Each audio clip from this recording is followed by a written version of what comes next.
नाज़रीन, हालत आज़रा के आज के शुमारे में आपका खैर मकदम है।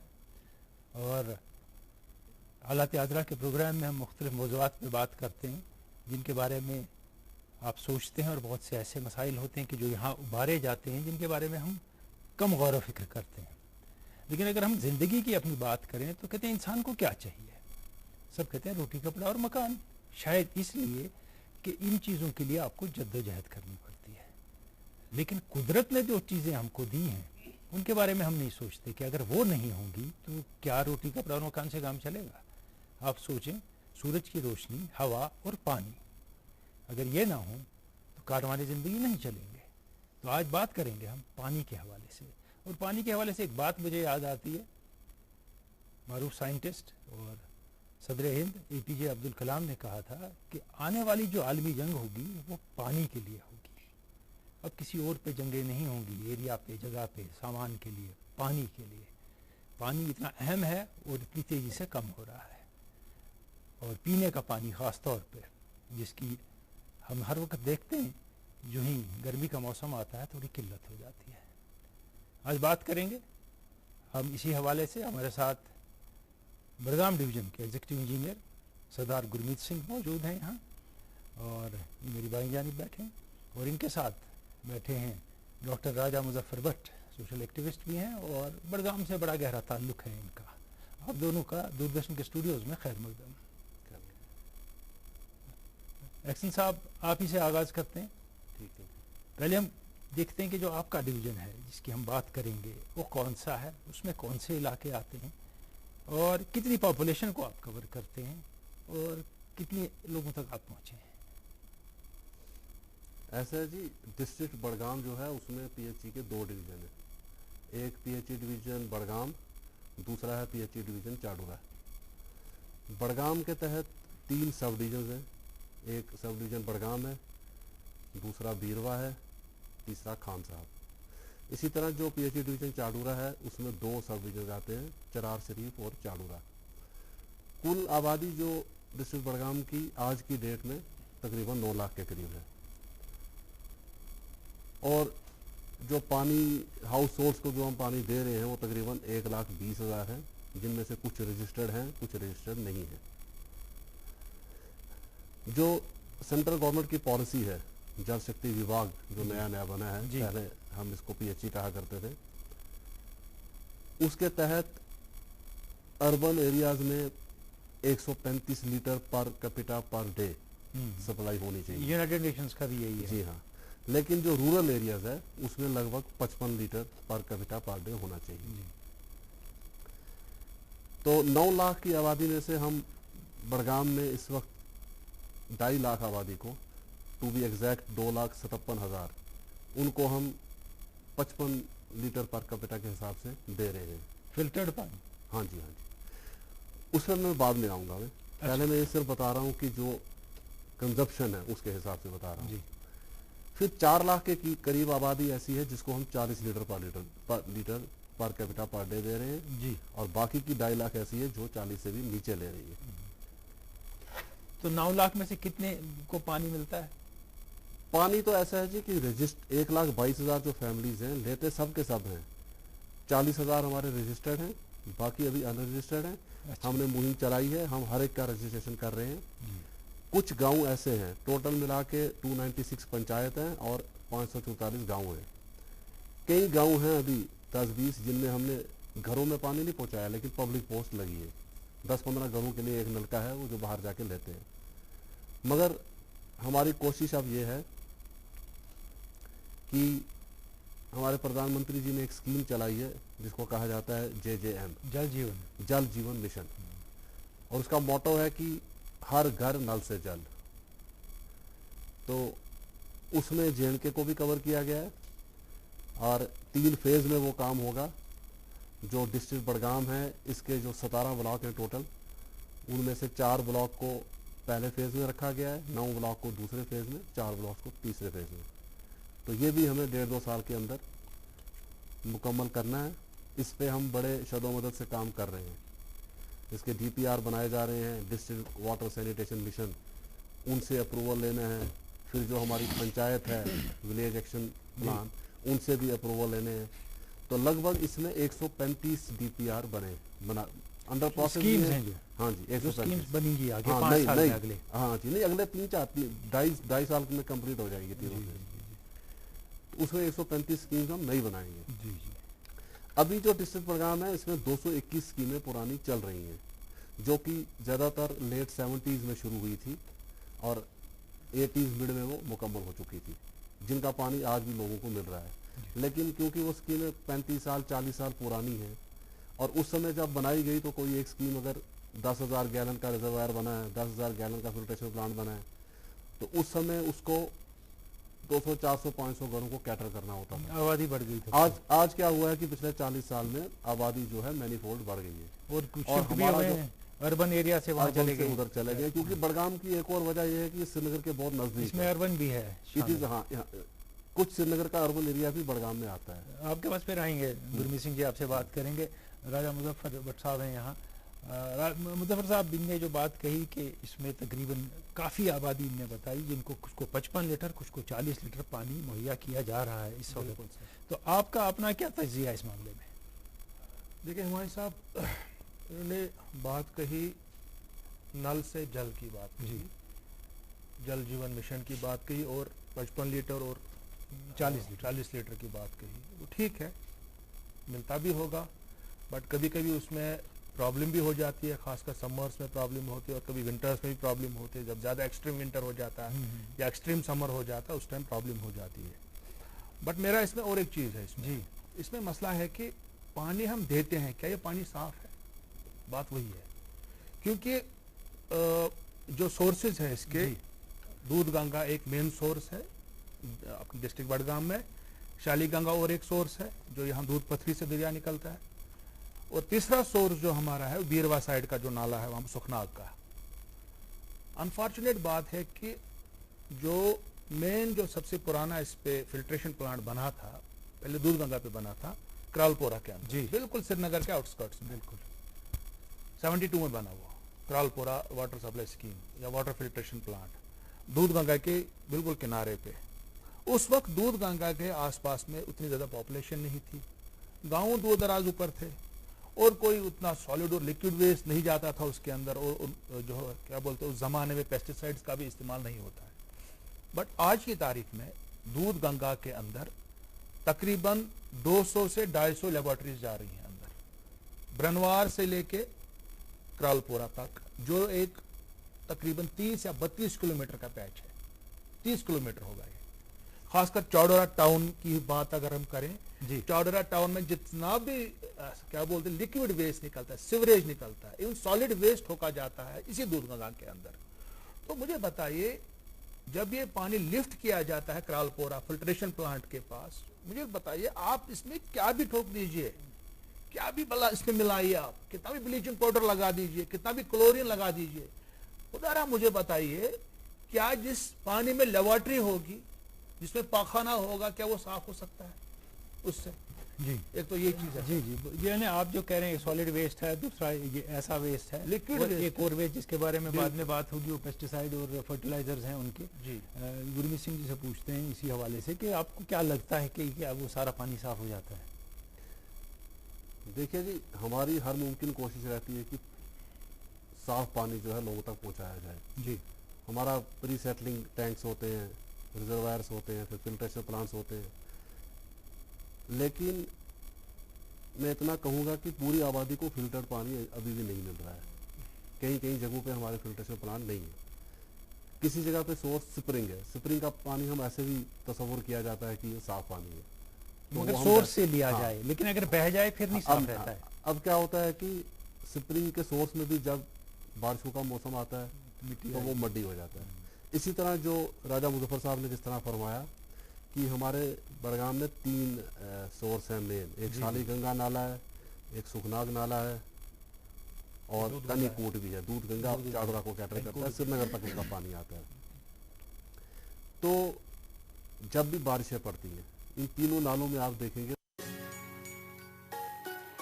मम्मी की छुटकी, डैडी की गुड़िया, पल में जो भर दे खुशियों से दुनिया, खट्टी मीठी बातें बसी सबके इस घर की बेटियां, हर घर के हर दिल में बसा अमूल ताजा, हमेशा फ्रेश। इस घर की बेटियां।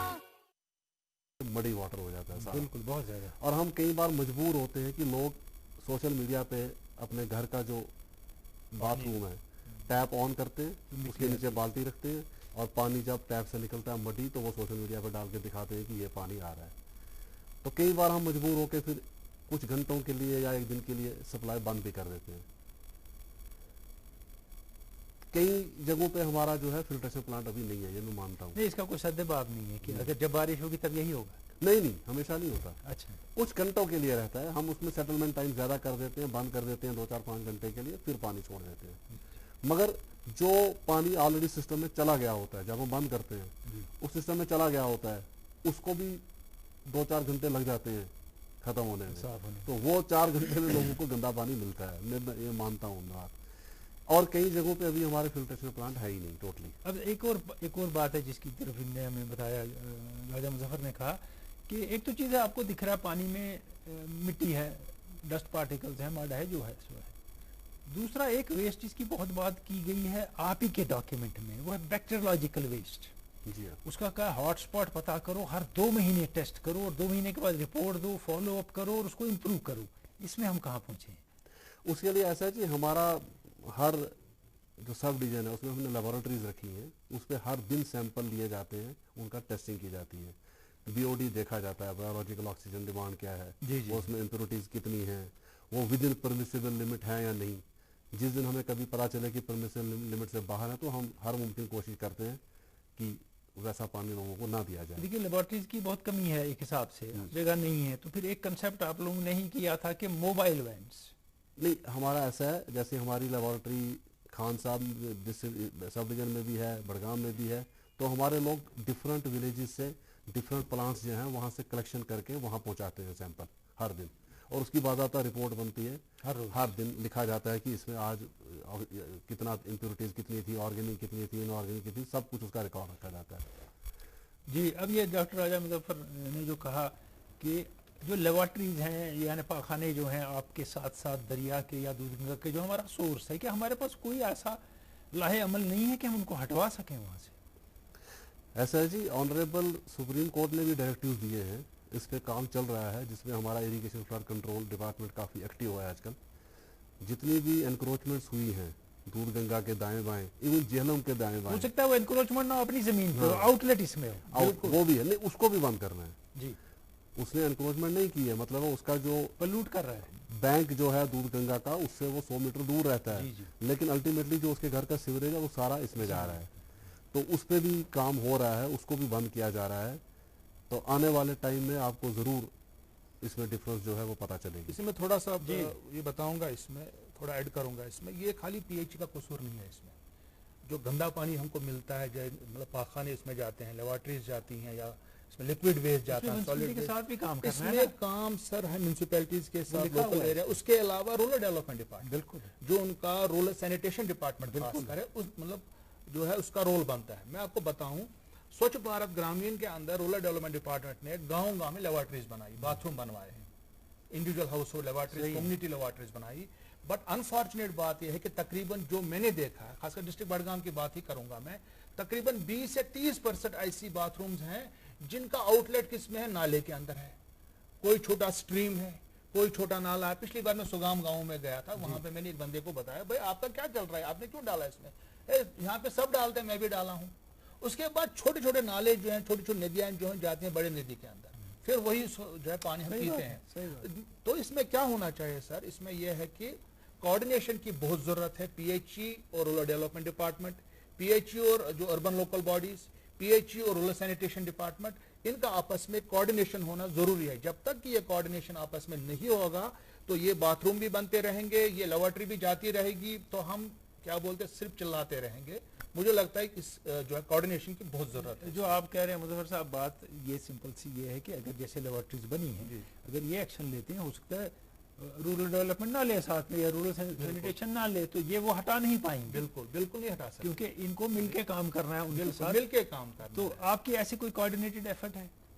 ऐसा जी हटाने का जो काम है वो इरिगेशन फ्लड कंट्रोल वाले कर रहे हैं, उनका एरिया है। हाँ उनका एरिया है, क्योंकि जितने भी हमारे स्ट्रीम्स हैं, नालेज हैं, रिवर्स हैं, वो इरिगेशन और फ्लड कंट्रोल के यूरिसडिक्शन में आते हैं, तो वो काम चल रहा है उनका काम। मैं ये नहीं कहूँगा कि खाली दूधगंगा में या सुखनाग में है, पूरे कश्मीर में, झेलम में भी चल रहा है, लिदर पे भी चल रहा है, सिंध पे भी चल रहा है, हर जगह चल रहा है। जैसे सॉलिड वेस्ट मैनेजमेंट रूल्स जो 2016 में आए, उसमें जो रोल बनता है लोकल बॉडीज का भी बनता है, उसके अलावा जो हमारे रूरल सैनिटेशन डिपार्टमेंट उनका रोल भी बनता है उसमें। इवन जो है स्वच्छ भारत ग्रामीण में रोल बनता है पंचायत का भी, बिल्कुल पंचायतों का भी रोल इसमें है। मुझे लगता है कि एक इसमें कोऑर्डिनेशन की जरूरत है। Public health engineering department, irrigation flood control, क्या बोलते हैं इसका, रूरल डेवलपमेंट डिपार्टमेंट, और जो हमारी म्यूनिसिपैलिटीज है, चाहे म्यूनिसिपल काउंसिल्स हैं, चाहे म्यूनिसिपल कमेटीज हैं या म्यूनिसिपल कॉर्पोरेशन है, इनका आपस में कोऑर्डिनेशन होना बहुत जरूरी है। जैसे आपने रूरल डेवलपमेंट की बात कही कि वो तो जो स्कीम्स हैं वो बनाने की, वो उनके थ्रू फंड हुआ और रूरल सैनिटेशन की तरफ जानिब से फंड हुआ। तो पहली बात अगर सोची जाए इसके बगैर कि उनने उन जगह उनको बनाने क्यों दी, वही मैं बोल रहा हूँ, क्यों कैसे बन, इलीगल है वो, कैसे बनाने दी। अब एक और आएंगे गुरमीत सिंह जी, आपकी जानिब आएंगे फिर से, ये कि जैसे अब पानी में है, सॉलिड वेस्ट है, बाकी आपने कहा बारिश में आ जाता है, आप लेबॉरेटरी टेस्ट करते हैं, रोज़ आता है, उसके बाद हो सकता है आप कोई एक्शन भी लेते हो, कोई चीज़ करते हो मुख्तलिफ। एक दो किस्म के वेस्ट हैं जिसमें सारी दुनिया में, खासकर हिंदुस्तान में कई सालों से बड़ा शोर हुआ कि एक तो फर्टिलाइज़र और पेस्टिसाइड और इंसेक्टिसाइड आ रहे हैं, क्योंकि कश्मीर में कभी इसकी बात नहीं हुई, तो क्या हमारे पानी में नहीं आ रहे? देखिए जी, हमारे पानी में इतने ज़्यादा नहीं आते हैं जो हमारी लेबोरेटरीज टेस्ट करती हैं, क्योंकि हमारा ज़्यादा ऑर्चर्ड्स नहीं करते। हमारा जो ऑर्चर्ड्स हैं ज़्यादा एप्पल के, तो उस पर जब हम पेस्टिसाइड्स का छिड़काव करते हैं तो वो अल्टीमेटली उसका जो रन ऑफ है वो रिवर में नहीं जाता। ये प्रॉब्लम वहाँ आती है जहाँ पानी का जो रन ऑफ निकल के बाद में रिवर में जाए। देखिए इसमें एक और जी उसमें हम बच जाते हैं। एक बात इस हवाले से कहते हैं कि जब ये आप उनको छिड़कते हैं, वो हवा में रहता है, वो जमीन में जाता है, जमीन में पानी में मिलके वो दरिया में आता है। हाँ वो आता होगा, बट हम जो बाद में टेस्ट वगैरह करते हैं उसमें हमारा विदिन परमिसिबल लिमिट ही निकलता है, क्योंकि ग्राउंड वाटर में सारे में, ग्राउंड वाटर का अल्टीमेटली तो ग्राउंड वाटर भी जो है वो भी दरिया में भी कई बार मर्ज हो जाता है, सारे में पेस्टिसाइड है। हाँ, उसमें भी इसमें थोड़ा सा मैं करूँगा सर, इसमें यह है कि इसमें अगेन कोऑर्डिनेशन नहीं है। पिछली बार भी लिखा था, 2 मज़ामीन लिखे मैंने, और तीसरा मजमून में लिखने वाला हूँ। अभी इंटरनेशनल एक चैनल है, यहाँ का कोई अखबार है लंदन का, उसके लिख रहा हूँ मैं, गया गाँव में। उसमें मसला यह है कि जो कोऑर्डिनेशन नहीं है एग्रीकल्चर, हॉर्टिकल्चर और पीएचई, क्योंकि आज तक हमने देखा ही नहीं। मैंने 2-3 एग्जाम से बात की, इंजीनियर साहिबान है, उनको ये मतलब कंसेप्ट भी दिमाग में नहीं था कि पेस्टिसाइड्स का वेस्ट भी जो है, पेस्टिसाइड और केमिकल फर्टिलाइजर्स भी पानी के अंदर जाते हों। मैं बताऊंगा कैसे जाते हैं। आमतौर पे छिड़काव जब स्टार्ट होता है, ये होता मार्च में, मार्च से स्टार्ट होता है छिड़काव। इसमें स्प्रे करते हैं पेड़ों पे, छिड़काव होता मार्च, अप्रैल में भी होता, मई में भी होता है, रेनी सीजन है उसके बिल्कुल उस टाइम रेनी सीजन होता है। और जब छिड़काव हो जाता है, ये रेन के साथ बह जाता है और छोटे नाले में जाता है, बड़े नाले में जाता है, बड़े दरिया में जाता है, और इसी पानी को हम लिफ्ट किया जाता है। और इस पानी के अंदर ट्रेसेस है। अगर हम श्रीनगर की बात करें, डल लेक के अंदर इतना पेस्टिसाइड्स है, इतना पेस्टिसाइड और केमिकल फर्टिलाइजर्स हैं, चाहे गोल्फ कोर्स का है, चाहे आपके मुगल गार्डन से ऊपर से निकलता, और जो डल के अंदर फ्लोटिंग गार्डन्स हैं अंदर, तेलबल नाला है, क्या बोलते हैं ये अपना जो है डल लेक है, जितने फ्लोटिंग गार्डन इसके अंदर, वेजिटेबल गार्डन, उसमें इतना पेस्टिसाइड इस्तेमाल हो। ये खाली मैंने बोल रहा है, स्टडीज हैं, ये कश्मीर यूनिवर्सिटी की स्टडी है। तो उसके बाद आप यही डल का पानी अब पोखरीबल में इसको वहां लिफ्ट करते हैं, अपनी गीन साइड में इसको लिफ्ट करके फिर ये श्रीनगर वालों को पिला रहे हैं आप। इसमें इतना पेस्टिसाइड है। Same is the case with Dudhganga के ऊपर अगर आप देखिए, चौडरा से आगे इतने ज्यादा सेब के बाग बने हैं, इतने ज्यादा वहां पे धान की फसलें हैं। तो ये पूरा जो है पानी जो आ जाता है, खासकर रेनी सीजन में, बाकी टाइम पे तो नहीं आएगा, ये उतना नहीं होगा, जब सीपेज होगी तब, बट रेनी, खासकर रेनी सीजन में ये नीचे आ जाता है। ना हॉर्टिकल्चर वाला कोई सोचता है इस पे, ना कोई एग्रीकल्चर वाला सोचता है इस पे, न कोई। तो इसमें कोऑर्डिनेशन फिर जरूरत है। फिर से मैं कहूंगा, एग्रीकल्चर, हॉर्टिकल्चर, पीएचई की कोऑर्डिनेशन चाहिए, फ्लड कंट्रोल और इनकी पीएचई जो है इनके कोऑर्डिनेशन चाहिए।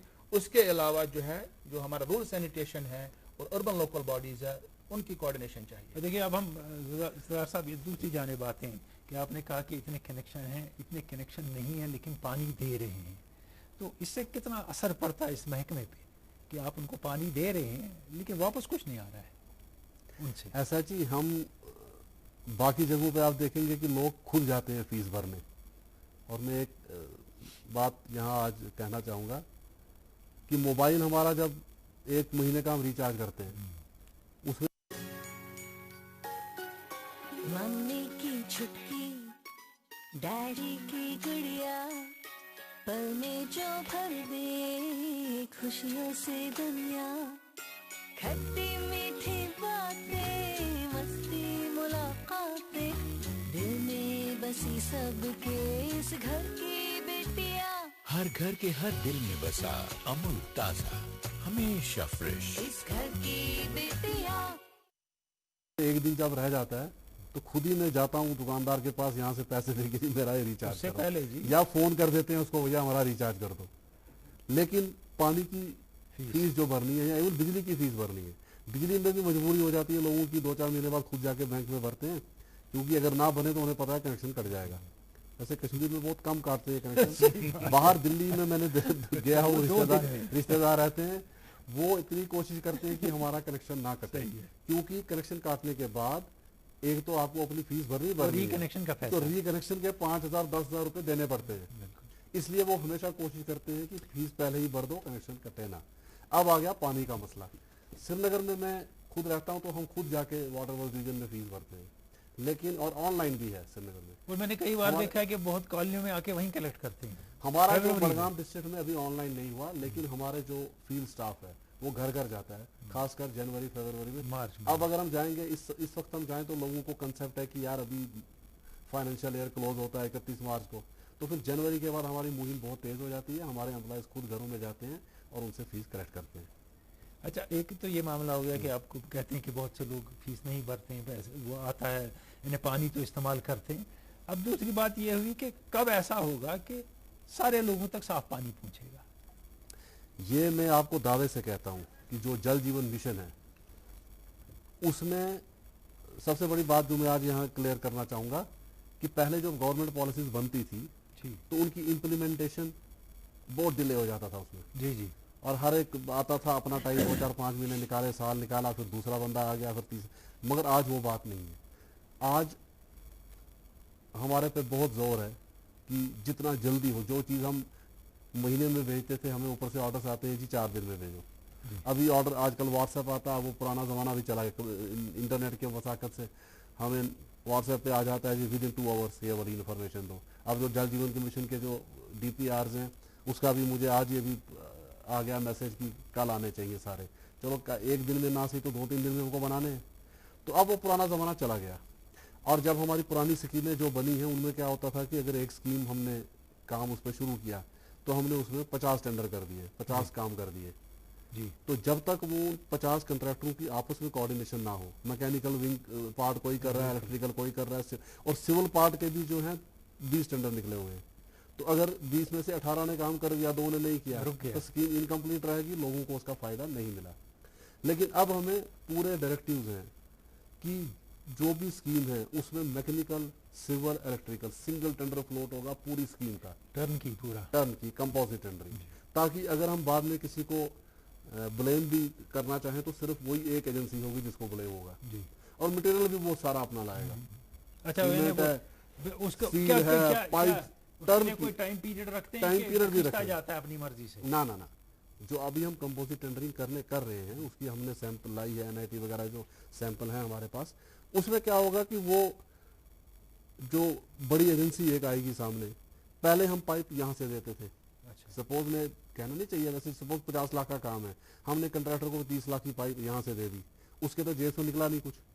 अब उसने लगानी है, लेग फिट करनी है, उसको 2 महीने में लेग फिटिंग करनी थी, वो 2 साल लगा देता है, क्योंकि वो उसने जेब से नहीं लाई है पाइप। अच्छा, पाइप का खर्चा उस पर नहीं था। अब क्या होता है कि जब हम टेंडर करेंगे तो जो एजेंसी जिसको लेइंग करनी है उसको प्रोवाइड भी खुद करना है।